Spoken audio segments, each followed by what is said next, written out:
Hello दोस्तों, आज हम बात करने जा रहे हैं पिछला जो एक शानदार सप्ताह गुजरा है इंडियन आईपीओ मार्केट के लिए।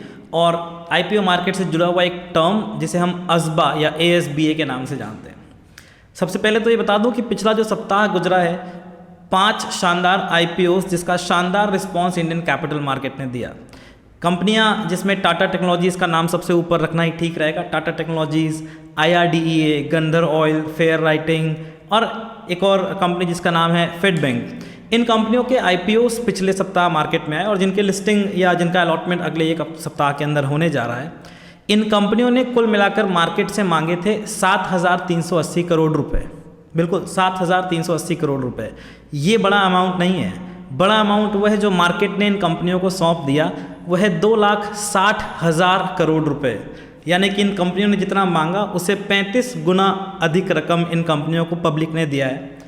अब ये जो 35 गुना रकम है, इससे ही कनेक्टेड एक टर्म जो आजकल बहुत ही प्रचलित है जिसे हम अस्बा ASBA के नाम से जानते हैं, जिसका फुल फॉर्म होता है application supported by blocked amount. ये क्या है? तो इसके लिए पहले मैं थोड़ा पीछे चलता हूँ।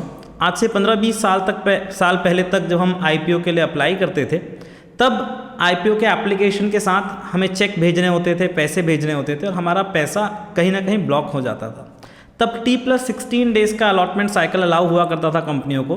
T+16 का मतलब जिस दिन हमने एप्लीकेशन इशू क्लोज हुआ वहाँ से 16 वर्किंग डेज तक कंपनियाँ अलॉटमेंट कर सकती थी, विच वुड रफली काउंट टू अ मंथ। मतलब अगर मैंने 1 लाख रुपए कंपनी को दिए हैं किसी शेयर एप्लीकेशन के साथ, तो मेरा 1 लाख रुपए 1 महीने के लिए ब्लॉक होगा। ऑफ कोर्स मेरे अकाउंट से जो पैसा जा रहा है, अलॉटमेंट होकर के लिस्टिंग होने तक और वापस आने तक लगभग 1 महीने ज़रूर हो जाते थे। तो 1 महीने के लिए मेरा पैसा मेरे अकाउंट से चला जाता था। पर आज अस्बा के आने के बाद रिटेल इन्वेस्टर के अकाउंट से या किसी भी इन्वेस्टर के अकाउंट से पैसा तब तक नहीं जाता जब तक उसे एक्चुअली शेयर्स अलॉट नहीं हो जाते। तो हमारा एप्लीकेशन ज़रूर हो जाता है और हमारे ही अकाउंट में हमारे फंड्स ब्लॉक हो जाते हैं, therefore known as blocked amount. तो हमारे फंड्स जो ब्लॉक हो जाते हैं पर हमारे अकाउंट से पैसा बाहर नहीं जाता। और अगर आप एक रिटेल इन्वेस्टर हैं तो आपके सेविंग अकाउंट के पैसे पे तब भी इंटरेस्ट जनरेट हो रहा होता है। और इस फिनोमेना को कुछ यूँ समझिए कि जब 1 महीने के लिए अगर आज जो अमाउंट हमने नंबर अभी सुना 2,60,000 करोड़ रुपए अगर 1 महीने के लिए कंपनियों के पास ब्लॉक होते लोगों के, तो इस 2,60,000 करोड़ रुपए पे अगर महीने का 1% भी मैं इंटरेस्ट कैलकुलेट करूं तो 2,600 करोड़ रुपए की इंटरेस्ट इनकम होती है, जबकि कंपनियां कुल मिलाकर के मांग ही रही थी 7,380 करोड़ रुपए। तो ये बहुत बड़ा अमाउंट होता।